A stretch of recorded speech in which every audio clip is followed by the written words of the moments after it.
গোটা এলাকায় ইতিমধ্যে প্রায় 5 জনের মৃত্যু হয়েছে বলেছেন মুখ্যমন্ত্রী মমতা বন্দ্যোপাধ্যায়। সুভাষিস রয়েছে আমাদের সঙ্গে, আরো একবার সুভাষিসের কাছে যাওয়ার চেষ্টা করবো। সুভাষিস, এই মুহূর্তে কি ছবি উঠে যাচ্ছে, কি বলছেন জলপাইগুড়িবাসী, আহতরা কি বলছেন এবং যারা ক্ষতিগ্রস্ত হয়েছেন তারা ঠিক কি বলছেন, এই মুহূর্তে কি ছবি?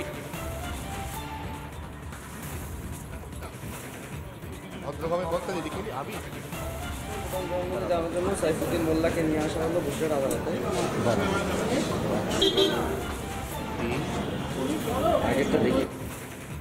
তাদের সঙ্গে সরাসরি কথা বলবো আমরা যে কি রকম বাড়িতে থাকতেন আপনারা। পাকা বাড়ি পেয়েছেন কখনো? না, সরকারিভাবে কোনো পাকা বাড়ি কিছু দেওয়া হয়েছিল? কিছু দেওয়া হয় নাই। আবেদন করেছিলেন আবাস যোজনায়? পাইনি। কেন পাননি? প্রশাসনকে বা গ্রাম পঞ্চায়েতকে জানিয়েছেন? ওই একটা করে বলটেন দিচ্ছে। যদি পাকা বাড়ি থাকতো তাহলে কি এরকম ভাবে ঝড়ে ক্ষতিগ্রস্ত হতো? কম হতো। এখন কি রকম ভাবে ক্ষয়ক্ষতি হয়েছে আপনাদের? প্রচুর ক্ষয়ক্ষতি হয়েছে। একইভাবে আপনার সঙ্গে কথা বলবো, আর সঙ্গে আরেকজন রয়েছে, তার সঙ্গে কথা বলবো। কি অবস্থা, ঝড়ে কি ক্ষয়ক্ষতি হয়েছে আপনাদের? প্রচুর ক্ষয়ক্ষতি হয়েছে, নিঃসন্দেহে প্রচুর ক্ষয়ক্ষতি হয়েছে। সুভাষ, আমরা দেখতে পাচ্ছি যে কিভাবে মানুষ অসহায়ের মতো রয়েছেন এবং অনেকে আহত হয়েছেন। 350 মানুষ আহত হয়েছেন বলে জানতে পারছে, যার মধ্যে 46 জন সুপার স্পেশালিটি হাসপাতালে জলপাইগুড়িতে ভর্তি রয়েছেন। আহতরা কে কেমন আছেন আমরা জানার চেষ্টা করব। আমাদের সঙ্গে বিট্টু রয়েছে, আমাদের প্রতিনিধি। আমি চলে যাব সরাসরি বিট্টুর কাছে। বিট্টু, নিঃসন্দেহে একটা ভয়ঙ্কর ঘটনা ঘটে গেছে, প্রাকৃতিক বিপর্যয়ের উপর কারোর হাত নেই, অনেকে আহত হয়েছেন। কারা কেমন আছেন, কি খবর পাচ্ছ তুমি? আমি দেখতে পাচ্ছি হাসপাতালের সামনে রয়েছে, পরিজনদের সঙ্গে নিশ্চয়ই তোমার কথা হয়েছে, কি বলছেন তারা?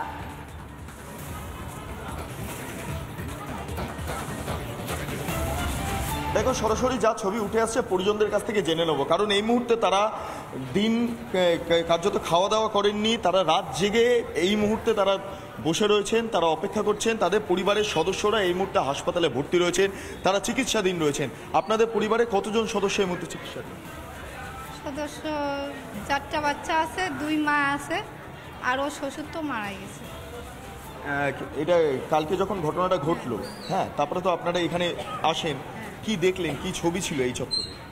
এখানে তো সব ওগুলাই নিয়ে আসতেছে আর কি, ওগুলাই দেখলাম সব ওই ঝড়েরই। আচ্ছা, একটা কথা, মানে যেখানে ঘটনাটা ঘটেছে সেখানে তো আপনার যে পরিবারের সদস্যরা রয়েছেন তারা কি পাকা বাড়িতে থাকতেন না কাঁচা বাড়ি? না, কাঁচা বাড়িতে। কাঁচা বাড়ি। প্রধানমন্ত্রী আবাস যোজনা থেকে টাকা দেওয়া হয়েছে, সেই টাকা আপনাদের কাছে পৌঁছায়নি?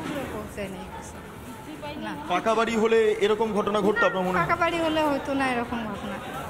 টিনের চাল ছিল, টিনের চাল কিছু পাইনি। অনেক কিছুই তো হারিয়েছেন যা শোনা যাচ্ছে, তাতে করে এবার তো কিচ্ছু নাই, গরু ছাগল সব কিচ্ছু নাই। ঘরে যে টাকা পয়সা ছিল সেগুলোও পায় নাই। পরিবারের যারা ছোট সদস্যরা তাদের অবস্থা কেমন আছে, শরীর কেমন? অবস্থা তো খারাপই, পা ভাঙে গেছে, কাইটে গেছে, হাত ভেঙে গেছে, মাথায় লাগছে। 4 জনের ভর্তি, বাচ্চাগুলোর অবস্থা বেশি খারাপ। মা তাও এখানে, আমার মেয়ের এখানে কাইটে গেছে, সেলাই পড়ছে। একটা বিষয়ে স্বাভাবিকভাবে ইনি কথা বলতে বলতে রীতিমতো চোখ ছলছল করছে তার। আমি একটু আপনার কাছে চলে যাব, পরিস্থিতি কোন দিকে দাঁড়িয়ে আছে, মানে কি মনে করছেন? আমরা দিকে তো না, অন্য সাইডে। কি মনে করছেন? আপনারা তো পরিবারের সদস্য, আপনারা কখন থেকে রয়েছেন? আমরা এই সকাল থেকে আছি, 10টার সময় থেকে আছি এখানে। আপনারা কোথায় থাকেন কোথায়? আমরা দক্ষিণ সুকন্দনগর কলোনি, জেলা স্কুল। আমাদের এদিকেও তো প্রচুর বাড়িঘর ভাঙে গেছে, সব ওরে নিয়ে গেছে। সব বাড়িঘর কি মানে টিনের, মাটির? টিনের মানে টিন সব খুলে সব নিয়ে গেছে, কিচ্ছু নাই। আচ্ছা, আপনার মনে হয় না যে যেই টাকা কেন্দ্র থেকে আসছে বাড়ি বানানোর জন্য, সেই টাকা তো আপনারা পাননি? না, তো কিচ্ছু পাইনি, কোনো কিছু দেয়নি। যদি আজকে এই কাঁচা বাড়ির পরিবর্তে পাকা বাড়ি থাকতো হয়তো এই হতো না, তাহলে ওরকম হতো না। কিন্তু কাঁচা বাড়ি কি করবেন, সব টিনে উড়ে সব চলে গেছে। আপনার পরিবারে কতজন সদস্য এই মুহূর্তে ভর্তি রয়েছে? আমার পরিবারে এই যে বৌদির ভাস্তি আছে, একটা নাতি একটা নাতিনি আছে ভর্তি। একজন মারা গিয়েছে, আর একজন মারাই গেছে, সদর হসপিটালে নিয়ে গেল। ওর শ্বশুর, ভাস্তির শ্বশুরটা হয়ে গেছে, অ্যাক্সিডেন্ট হয়ে গেছে, মারা গেছে। বাড়ি আর কিছু আছে, মানে কোনো অস্তিত্ব আছে বাড়ি? কিচ্ছু নাই, টোটো নাই, গরু মারা গেছে, কিচ্ছু নেই বাড়ি। দেখলে খাট আলমারি যত কিছু আছে কিচ্ছু নেই। টাকা পয়সা ঘরে ছিল ওগুলোও পায়নি, সব কিছু চলে গেছে। এবার কি করবেন আপনারা, কোথায় যাবেন এবার? এখন কি করবে ওইটাই তো বুঝিয়া পারা যাচ্ছে না। একটু আরেকবার একটু আপনার কাছেই যাব। গতকালকে মুখ্যমন্ত্রী এসেছিলেন, আজকে রাজ্যপাল আসবেন, কিছুক্ষণ বাদে বিরোধী দলনেতা আসবেন, কি দাবি আপনাদের মূলত এই মুহূর্তে? এখন দাবি আমাদের, এখন মনে করো অসহায় হয়ে আসি, বাচ্চা কাচ্চাকে নিয়ে কোথায় থাকবে, এটাই আমরা চাই যে ভালো মতন আমাদের একটা ইসে দেব। সরকার থেকে কোনো ব্যবস্থা করেছে আপনাদের? এই যে রাত জেগে আছেন, এখনো রয়েছেন। কালকে দিছে, টিফিন দিছে, একটু জলের বোতল এগুলো দিছে। সকাল থেকে কিছু দেয়নি? আজকে দিছে, এই এখনই দিল মনে হয়, একটু আগেই দিল। জল আমি নিচে নামছি তো, ওইদিকে দিছে। যারা ভর্তি আছেন তাদের সঙ্গে দেখা করতে পেরেছেন? হ্যাঁ, দেখা করছি। ওখান থেকে আসলাম, আমি সারা রাত এখানেই ছিলাম। যেই বিষয়টা এই মুহূর্তে তুলে ধরলাম তা অত্যন্ত তাৎপর্যপূর্ণ এই কারণেই, কারণ প্রধানমন্ত্রী আবাস যোজনা যত টাকা এসেছে একটা টাকাও তারা পাননি। সেই কারণে কাঁচা বাড়িতে তারা থেকেছেন এবং গাছ পড়ে এই বড় ডিজাস্টারে সাধারণ মানুষের মৃত্যু হয়েছে। অনেক মানুষ এই মুহূর্তে হাসপাতালে ভর্তি, প্রায় 40 জনের ওপর। তারা 3 নম্বর ব্লকে, তারা 2 নম্বর ওয়ার্ডে এরমভাবে ভর্তি রয়েছেন। প্রচুর মানুষের মৃত্যু ঘটেছে, যেমন একই সঙ্গে যারা শিশুরা রয়েছেন তাদের অনেকের শারীরিক পরিস্থিতি অত্যন্ত উদ্বেগে। এই মুহূর্তে দাঁড়িয়ে কিছুক্ষণ বাদে রাজ্যপাল সিভি আনন্দ বোস আসবেন। গতকাল মুখ্যমন্ত্রী এই চত্বর ঘুরে গিয়েছেন এবং বিরোধী দলনেতার কিছুক্ষণের মধ্যে এসে পৌঁছাবেন। কিন্তু একটাই প্রশ্ন, যে এরকম যদি পরিস্থিতি থাকে তাহলে এরকম বড় বড় ডিজাস্টার হতেই পারে, তাহলে সাধারণ মানুষ কোথায় যাবে? সাধারণ মানুষের গতি কি, সেটাই মূলত প্রশ্ন। নিঃসন্দেহে বিট্টু, এই প্রশ্নটা তো থাকবে যে সাধারণ মানুষের গতি কি, কারণ আবাস যোজনা করা তুমি যেরকমটা ঠিক শুরু করলে, যেভাবে তারা বলছিলেন তোমাকে যে না কাঁচা বাড়িতেই তারা থাকতে বাধ্য হয়েছিলেন, পাকা বাড়ি তারা পাননি কারণ প্রধানমন্ত্রী আবাস যোজনার সুযোগটা তারা পাননি, তাদের কাজ অবধি পৌঁছয়নি। কেন পৌঁছয়নি? এরপরেও কি পৌঁছাবে? এই চেহারা দেখার পরেও কি পৌঁছাবে? এরপরেও কি তারা পাকা ছাদ পাবেন মাথার উপরে? অন্তত তারপরে তারা কোথাও কি পারবেন শান্তিতে রাতটুকু কাটাতে? কেন এই অবস্থা হবে, এই প্রশ্ন তো থাকবেই। কিন্তু তার সঙ্গে সবথেকে বড় প্রশ্ন যে এই মুহূর্তে তারা কোথায় যাবেন? বিট্টু, তুমি আরও একবার তোমার কাছে যাব। যাদের সঙ্গে কথা বলছিলে তাদের যদি এলাকাগুলো একটু জানতে পারো বিট্টু, তাহলে আমাদেরও বুঝতে বোধহয় সুবিধা হবে কতটা এলাকা জুড়ে মানুষ প্রধানমন্ত্রী আবাস যোজনার সুযোগটাই পাননি।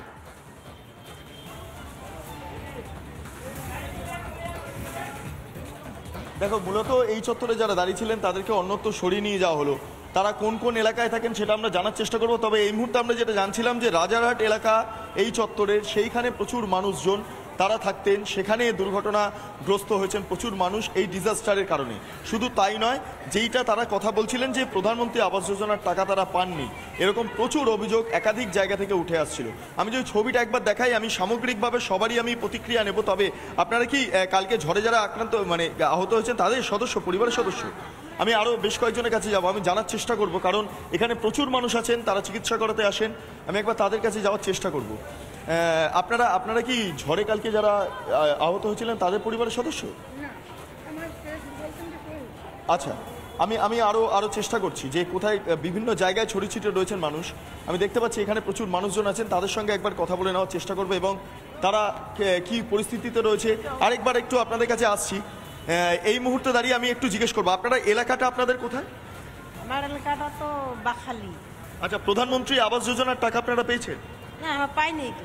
আমার ঘর বাড়ি ভাঙে নেই, আমার বাবা মা ভাই মারা গেছে আমার বাবা। আচ্ছা, আপনার কাছে একটু আসবো, আপনি থাকেন কোথায়? আমি তো ওই জেলা স্কুলের এখানে থাকি। প্রধানমন্ত্রী আবাস যোজনার টাকা পেয়েছেন? না, কিচ্ছু পাই নাই, দেয় নাই। একটু আপনার কাছে আসবো। 100 দিনে কাজ করছি, ওই টাকাটাই পাই নাই, আর ইন্দিরা যোজনা ঘর দিবে এলে। বিট্টু, কেন 100 দিনের কাজের টাকা পর্যন্ত পাননি, সেই ক্ষোভটাও এই মুহূর্তে দিচ্ছেন। একটু আপনার কাছে যাবো। ওনারা কি আবেদন করেছিলেন, কেন পাওয়া যায়নি বিট্টু, জিজ্ঞাসা করো। এক জায়গায় বাড়ি আমাদের। আপনারা আবেদন করেছিলেন ওই প্রধানমন্ত্রী আবাস যোজনার টাকা? হ্যাঁ, করেছি, কেউ পায় নাই তো, আমাদের ওখানে কেউ পায় নাই। কেন পাননি? কেন এখন পাই নাই? এখন নেতা, যারা নেতা তারা জানবে। নেতা মানে কি শাসক দলের না বিরোধী? বিরোধী দল কারা কারা কারা কারা বিরোধী দল বিজেপি। কারা দেয়নি দাদা? ও কারা দেয়নি জানি না। আচ্ছা, আমি আরো বেশ কয়েকজনের কাছে যাব। আপনার কাছে আরেকবার আমি একটু বিট্টু, আসছি। নিঃসন্দেহে আমরা বুঝতে পারছি এক এক করে তুমি যাদের কাছেই যাবে তারাই হয়তো এই কথাটাই তোমাকে বলবে, আবেদন তো করেছিলাম কিন্তু পাইনি। কেন পাইনি তারা জানেন না। কেন পাইনি বোধহয় আমরা আন্দাজ করতে পারছি বিট্টু, কারণ আমরা যখন দেখিয়েছি বারবার লাগাতার গিয়ে তালিকায় যাদের নাম রয়েছে আবাস যোজনায়, তাদের আবার দোতলা কয়েক দালান বাড়িও রয়েছে। আমরা সেই খবরে অবশ্যই নজর রাখবো যে তারা পান কিনা। এরপরেও প্রধানমন্ত্রী আবাস যোজনার সুযোগ এই মুহূর্তে যে ছবি দেখতে পাচ্ছেন কালবৈশাখীর তাণ্ডব। সন্তু। একদমই সমাদৃত, এবং ইতিমধ্যেই বাগডোগরা পৌঁছে গিয়েছেন রাজ্যের বিরোধী দলনেতা শুভেন্দু অধিকারী, এবং বাগডোগরায় পৌঁছে তিনি ঠিক কি বললেন শুনবো।